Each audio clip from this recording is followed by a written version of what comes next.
ॾेह ऐं परॾेह में रहंदड़ सिंध वासियुनि खे शेर मोहम्मद ख्वाड़ जो सलाम। तव्हां सां रोज़ाना जी बुनियाद ते तक़रीबन कचहरी थींदी आहे मुल्की मसइलनि ते, सिंध जे मसइलनि ते, असांजे पंहिंजनि मसइलनि ते। असांजे हुकुमराननि जी त तव्हांखे ख़बर आहे त अहिड़ा हुकुमरान जेकॾहिं हुजनि कंहिं मुल्क खे त उते कंहिं ॿिए मुख़ालिफ़ जी या आवाम खे कंहिं ॿिए दुश्मन जी ज़रूरत कान्हे का। कल्ह जंहिं तरीक़े सां पेट्रोल बम किरायो वियो आहे उन ते असांजे शिकारपुर जे दोस्त आदर्श ॾाढो सुठो तबसरो कयो। उनजो चवणु हो त हिकु दफ़ो रोज़ पेट्रोल बम किराइण खां हिकिड़ो दफ़ो एटम बम किराए करे अवाम खे मारे छो नथा छॾनि। इन सां गॾु ॿिया बि मुख़्तलिफ़ इशूज़ आहिनि, पर ॿिनि टिनि जो तव्हां सां ज़िक्र करणु ज़रूरी थो सम्झां। उन्हनि में अहमियत आहे फ़ातिमा फुरड़ो केस जी। हींअर हूअं त फ़ातिमा केस खे हिकिड़ो महीनो थी वियो आहे, पूरो महीनो गुज़री वियो आहे, पर अञा ताईं कंहिं बि क़िस्म जी का अॻु भराई नज़र न आई आहे। केस जा ॿ जवाबदार हिना शाह ऐं संदसि वालिद फयाज़ शाह पुलिस जे केतिरनि ई ऐलाननि जे बावजूदु अञा ताईं गिरफ़्तार थी न सघिया आहिनि। केस जो मुख्य जवाबदार असद शाह पुलिस कस्टडी में आहे, पर हींअर ताईं पुलिस हुन खां मोबाइल फ़ोन जो कोड वठी न सघी आहे, इहो ॾिसी न सघी आहे त संदसि मोबाइल फ़ोन में छा आहे। फ़ातिमा जे क़त्ल ते सॼी सिंध सरापा एहतजाज आहे ऐं हुननि खे उमेद हुई त मासूम न्याणीअ खे इंसाफ़ मिलंदो, पर उहा अञा ताईं न मिली सघी आहे। पुलिस जी रिवायती सुस्ती बरक़रार आहे। रूहल ख़ान खोसो जेको केस खां चङी रीति वाक़िफ़ हुयो उहो बदिली थी चुको आहे। पर हिन वक़्तु जेका ख़बर आई आहे उहा इहा त जंहिं मेडिकल बोर्ड फ़ातिमा जो मयत क़बर मां कढी पोस्टमार्टम कयो हो, उन पंहिंजी रिपोर्ट हींअर जारी कई आहे। हिकिड़े दोस्त ॿुधायो रिपोर्ट में मौत जो कारण तशद्दुद ऐं बार जिन्सी तशद्दुद, जिस्मानी तशद्दुद ऐं बार जिन्सी तशद्दुद खे ॼाणायो वियो आहे। हाणे इन जिन्सी तशद्दुद में केरु मुलविस आहे इहा ख़बर पवंदी तॾहिं जॾहिं कराची ऐं लाहौर जे लेबॉरेटरियुनि मंझां DNA टेस्ट जी रिपोर्ट ईंदी, जंहिंमें न रुॻो असद शाह पर हवेलीअ जे ॿियनि 21 नौकरनि जूं बि टेस्टूं वरितियूं वयूं आहिनि। इहा ख़बर बाद में पवंदी। अलाह करे न्याणीअ खे इंसाफ़ मिले, मन को सिंध में इंसाफ़ मिले। इंसाफ़ जी ॻाल्हि त आहे कान का। कल्ह IG सिंध हाई कोर्ट में ॿुधाए पियो त जिन्सी ज़्यादतियुनि जा 300 केसनि मंझां जवाबदार आज़ादु थी विया आहिनि, 32 खे मस्त सज़ा मिली आहे। इहा कल्ह सिंध हाई कोर्ट जी ॻाल्हि थो ॿुधायो। पर हाणे अच्छा, इन सां गॾु हिकिड़ो ॿियो जेको कल्ह जी जेका ॾुख ईंदड़ ख़बर आहे उहा आहे हिकिड़ो रोड हादसो जंहिंमें हिकु सहाफ़ीअ जा 8 भाती मारिजी विया। उहो सतवाड़े ते पियो वियो। मज़दा खे वञी गाॾी लॻी। हाणे इन जो चवण जो मतिलबु इहो त तव्हांजी गाॾी पुठियां थी अचे, मज़दा अॻियां थी हले। मां ॾिठो आहे रस्तनि ते, असां वटि ट्रेनिंग कान्हे का ड्राइवर जी। ड्राइवर पंहिंजे लेखे सिखी था अचनि, पंहिंजे लेखे सुठा ड्राइवर बि उहे साबित थियनि था, पर जीअं बाक़ाइदगी सां उन्हनि जी स्कूलिंग हुजे उहा कान्हे का, जंहिंजे करे अक्सर करे सिंध में रोड हादसा थींदा रहनि था पिया। तंहिंजे करे ड्राइवर भाइरनि खे अर्ज़ु आहे त हू महिरबानी कनि इहो जेको आहे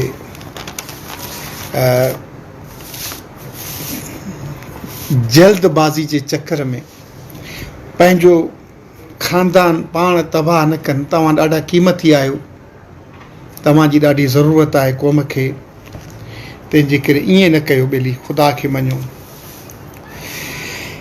कल्ह राति छा चइजे हुकुमराननि जी बेहसीअ खे। पेट्रोल जो अघु वधायो वियो, 15 ॾींहंनि में ॿियो भेरो अवाम ते पेट्रोल बम किरायो वियो। तेल जी क़ीमत में, पेट्रोल जी क़ीमत में 26 रुपया ऐं डीज़ल जी क़ीमत में 17 रुपया इज़ाफ़ो कयो वियो। जॾहिं त असांजे पाड़ेसरी मुल्क में ईरान में तेल 15 रुपयनि में लीटर थो मिले। हे ईरान खां तेल छो नथा वठनि, जॾहिं त ईरान जो कमु थिए थो, छो त हिते जेको असां वटि तेल अचे थो वॾी तादाद में, वॾी मिक़दार में ईरान खां स्मगलिंग थी हिते अचे थो। वज़ीर आज़म खे 3-4 ॾींहं अॻु में जेका रिपोर्ट ॾिनी वई उन में ॿुधायो वियो त वॾा वॾा ऑफिसर ऐं 29 सियासतदान ईरान खां थींदड़ तेल जी स्मगलिंग में मुलविस आहिनि। वज़ीर आज़म हाउस खे जेका रिपोर्ट ॾिनी वई, वज़ीर आज़म काकड़ साहब खे जेका रिपोर्ट ॾिनी, वज़ीर आज़म खे त इन खां वधीक मालूमात हूंदी, छो त हुन जो तालुक़ बलूचिस्तान सां आहे। इन तेल जे क़ीमतुनि जे करे महांगाई में, बेरोज़गारीअ में इज़ाफ़ो थी वेंदो। तेल जे क़ीमतुनि जे करे शयूं जेके आहिनि उहे ग़रीब जी क़ुवत ख़रीद खां मथे थी वेंदियूं।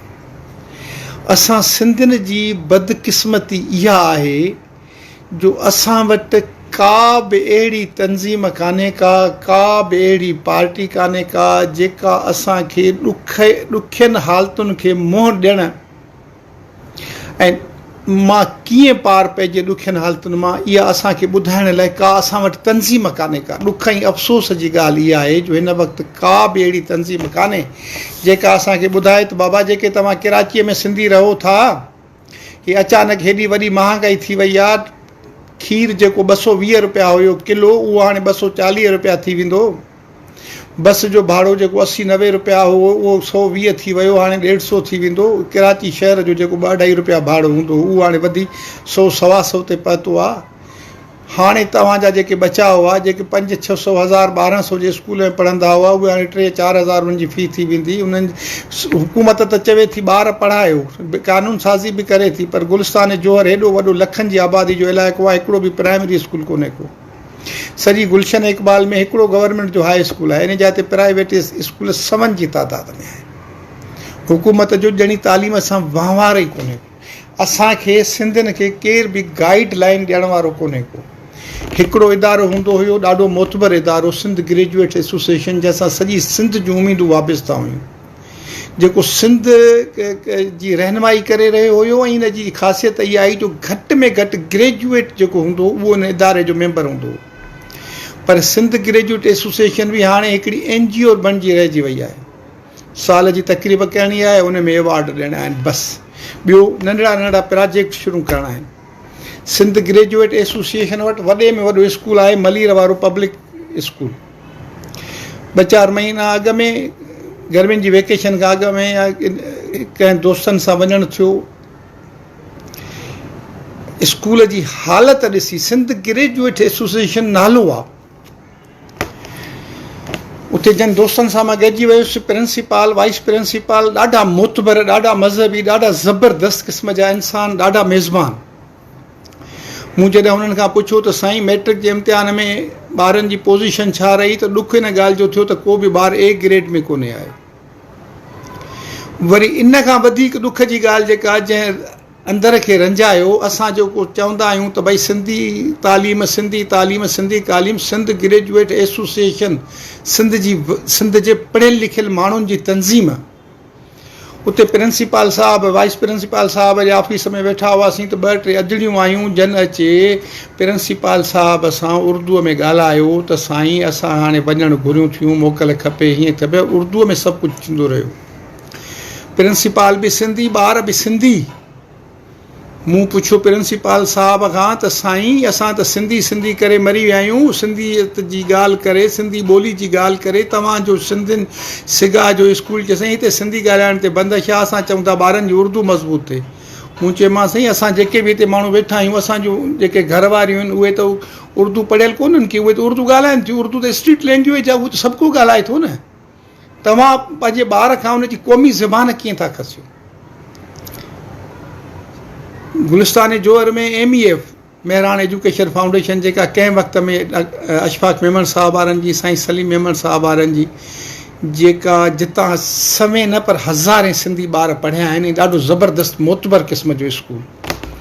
साल सवा अॻु में उन में वञणु थियो त उते बि मूं इहा ॻाल्हि ॾिठी त ॿार जेके सिंधी ॿार सिंधी उस्ताद पाण में उर्दू पिया ॻाल्हाइनि, उते बि इहो चयो वियो आहे त ॿार उर्दू ॻाल्हाइनि। असां इहो पिए सम्झो त सिंध ग्रेजुएट एसोसिएशन ॾुखियनि हालतुनि में असांखे राह ॾसींदी, असांजी सुही थींदी, पर उते बि इहो कोन्हे। हाणे जो हेॾी महांगाई अची वई आहे त इन महांगाईअ खे मुंहुं कीअं ॾिजे। मां त जेको सॼी सिंध में इहा जेका महांगाई जी जेका तकलीफ़ आहे उहा बर्दाश्त करणी पवंदी, पर जेका मां हिते कराचीअ में थो ॾिसां, जेके असांजा भाइर 30-40 हज़ार 50 हज़ार ते हिते नौकिरी कनि था, उन्हनि जी सूरत हाल ॾाढी घणी ख़राबु थी वई आहे। तंहिंजे करे मां हथ अदब जा ॿधी इहो अर्ज़ु कंदुसि तव्हां सभिनी भाइरनि खे त महिरबानी करे तव्हांखे जेकॾहिं को दोस्त बाज़ार में घिटीअ में रस्ते ते ॻोठ जो पंहिंजो मिले, ख़ुदा खे मञो उनखे चांहि जी सलाह न कयो। चांहि जो कोप 80-90 रुपए 100 रुपए ते थी वियो, जेको हाणे 125 रुपए ते सुभाणे परीहं खां थी वेंदो। आदतूं पंहिंजूं चेंज करणियूं पवंदियूं असांखे, सवाइ सिंध ऐं पंजाब जे। बाक़ी KPK में, बलूचिस्तान में, ईरान में, इराक में, लिबिया में, सॼी अरब वर्ल्ड में ऐं सॼे अंग्रेज़ यूरोप में चांहि जेका आहे उहा बग़ैर खीर जे पीती वञे थी। तंहिंजे करे महिरबानी करे असांखे बग़ैर खीर वारी चांहि पीअणु घुरिजे, जंहिंखे असां काढ़ो या सुलेमानी चांहि चऊं था, जेका सिहत लाइ बि सुठी आहे। घरनि में उन जो रिवाज विझो। होटलिंग छॾियो, होटलनि ते वेहणु छॾियो। ॻोठनि में पंहिंजूं कचहरियूं साॻियो ओताकूं मोटायो। ओताकूं न आहिनि त के ओतारा आहिनि, ओतारा न आहिनि त के इमाम बारगाहूं आहिनि, के मस्जिदूं आहिनि, के मदरसा आहिनि, कंहिं वण जी छांव आहे, उते वञी विहूं, उते कचहरियूं कयूं, हिक ॿिए सां ॾुख सूर उते सॼूं। जेकॾहिं असां होटल ते वेही करे 500-700 रुपया जेके मज़दूरी जा कमायूं था होटल वारे खे ॾींदासीं, तव्हां ईरान में वञो, तव्हांखे अहिड़े क़िस्म जा होटल न मिलंदा। मानीअ जा होटल तव्हांखे मिलंदा, पर चांहि जो होटल तव्हांखे न मिलंदो। ॻोल्हे थकिजी पवंदो, मुश्किल सां को होटल मिलंदो तव्हांखे। इराक में, ईरान में, जिते किथे ईअं आहे। ऐं जेकॾहिं होटल हूंदा बि न त ॿार बसि चांहि बसि, उते कचहरी जी उते जाइ कान्हे का। ठीकु आहे न सर। तंहिंजे करे असांखे इन्हनि पासनि ॾे अचिणो पवंदो। सब्ज़ी असांखे जेके हफ़्तेवार बाज़ारूं लॻनि थियूं उन्हनि मंझां वठणी पवंदी। ऐं ख़ासि करे जेके असांजूं माऊं भेणूं भेनर धीअर आहिनि, उन्हनि खे घुरिजे त पंहिंजनि मर्दनि जे, पुटनि जी, मुड़ुसनि जी, भाइरनि जी कमाईअ ते नज़र रखनि। महांगाई घणी वधी वई आहे। शादी कंहिंजी बि हुजे त हर शादी ते जेको नओं वॻो खपे थो। मुबारक में असां 1000 या 2000 रुपया ॾियूं ऐं वॻो वठनि 10,000-10,000 जो, उन मां कमु न हलंदो।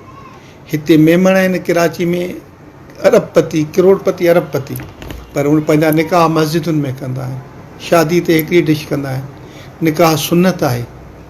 हीअ जेका महांगाई थिए पई न, मूंखे हिकिड़ो दोस्त चए पियो, साईं ॿियनि मुल्कनि में हुकुमरानी था कनि, असां वटि जलाद हुकुमरानी था कनि।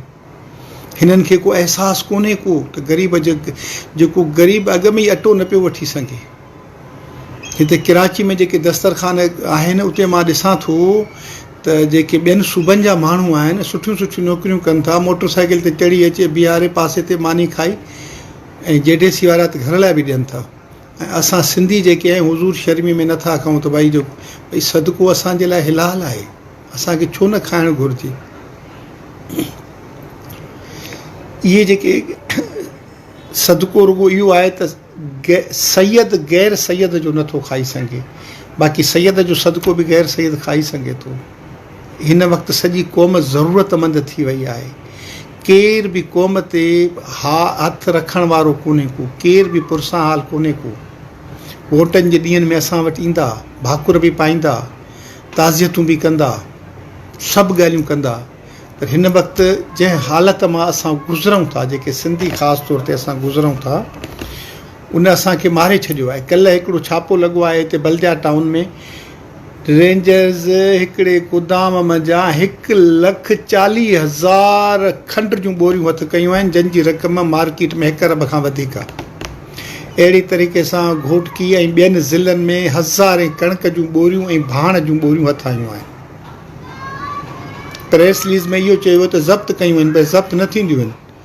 इहे वरी सुभाणे कंहिं मैजिस्ट्रेट वटि वञी पेश कंदा, उहो वरी पोइ उन्हनि खे मालिकनि खे मोटाए ॾींदो। भई जेके माण्हू पंहिंजी क़ौम खां पंहिंजे मुल्क खां खंडु लिकाइनि था, अटो लिकाइनि था, कणिक लिकाइनि था, भाण लिकाइनि था, इहे त तव्हां ज़ब्त करे घटि में घटि ग़रीबनि में विरहायो न। पर असांजे हुकुमराननि में इहो हाल बि कोन्हे को। इहे सभु ॻाल्हियूं असांखे पाण खे करणियूं पवंदियूं। असांखे पाण खे इन्हनि ॻाल्हियुनि खे मुंहुं ॾियणो पवंदो। पंहिंजी असांजी जेका लाइफ स्टाइल आहे उन में असांखे चेंज आणणी पवंदी। असां जेकॾहिं बाइक ते चढ़ी ऑफिस वञूं था त असांखे पंहिंजी जेका बाइकिया वारनि वटि पंहिंजी मोटरसाइकिल रजिस्टर कराइणी पवंदी। ऐं जेॾीमहिल असां घर खां निकिरूं त पंहिंजी जेका आहे असां मोबाइल ते एप्लीकेशन ऑन कयूं। जेकॾहिं मुसाफ़िर को मिले थो त उहो खयूं वञूं, घटि में घटि तेल जो ख़र्चु, वापसी में वरी उनखे खयूं अचूं। हिते कराची जा माण्हू ईअं था कनि, ख़ासि करे जेके कराची में असां रहूं था, हिक ॿिए जा ॾुख सुख जा जेके में असांखे हिक ॿिए जो साथ ॾियणु घुरिजे। हालतूं अहिड़ियूं त ज़ालमाणियूं आहिनि। ही न रुॻो मां तव्हांखे अर्ज़ु कयां न रुॻो हिननि 26 रुपया पेट्रोल ते ऐं डीज़ल ते 17 रुपया वधायो आहे, जंहिंखां पोइ जेको आहे सो हिन वक़्तु पेट्रोल 331 रुपया 38 पैसा ऐं डीज़ल 329 रुपया 18 पैसा फ़ी लीटर थी वियो आहे। पर कराचीअ जे नंढनि पेट्रोल पंपनि ते 1-2 रुपया वधीक था वठनि ऐं सॼी सिंध जे बाक़ी ॿियनि ज़िलनि जे पेट्रोल पंपनि ते 3-4 रुपया पर लीटर ते वधीक बि वठनि था ऐं वरी उन जी माप में बि 1 या 2 पॉइंट घटि था ॾियनि। नबी साईं चवे थो जेको माप ऐं तौर में ख़यानत कंदो उहो असां मां न आहे, जेको मिलावट कंदो उहो असां मां न आहे। असां मां न आहे माना उन नबी साईं वरी चवनि था उन जी मां बख़्शिश न कंदुसि, उन जो मां शफ़ी मुज़नबी न बणबुसि जेको मिलावट थो करे मुंहिंजी उमत में। हाणे ॻाल्हि इहा आहे त इहे सभई ॻाल्हियूं हुजण जे बावजूदि असां उमरा बि कयूं था, हज बि कयूं था, ज़वारियूं बि कयूं था, उन जे बावजूदि असांजी लाइफ में सुधारो नथो अचे। असां हिक ॿिए जा हमदर्द नथा बणिजूं, हिक ॿिए जे खीसनि ऐं कतरण में लॻा पिया आहियूं। महांगाई जो जेको तूफ़ान आहे इहो हिननि हुकुमराननि जे कंट्रोल करण खां ॿाहिरि आहे ऐं अञा महांगाईअ में इज़ाफ़ो थियणो आहे। तंहिंजे करे सिंध ग्रेजुएट एसोसिएशन ॿियूं जेके सिंध जूं घण घुरियूं तंज़ीमूं आहिनि उहे अॻिते अचनि ऐं माण्हुनि खे सिंध वासियुनि खे ॿुधाइनि त हू लाइफ स्टाइल में कहिड़ी तरीक़े सां चेंज आणनि ऐं पंहिंजी आमदनी कीअं वधाइनि। पंहिंजे भाउ पंहिंजे दोस्त शेर मोहम्मद ख्वाड़ खे इजाज़त ॾींदा। ख़ुदा हाफ़िज़।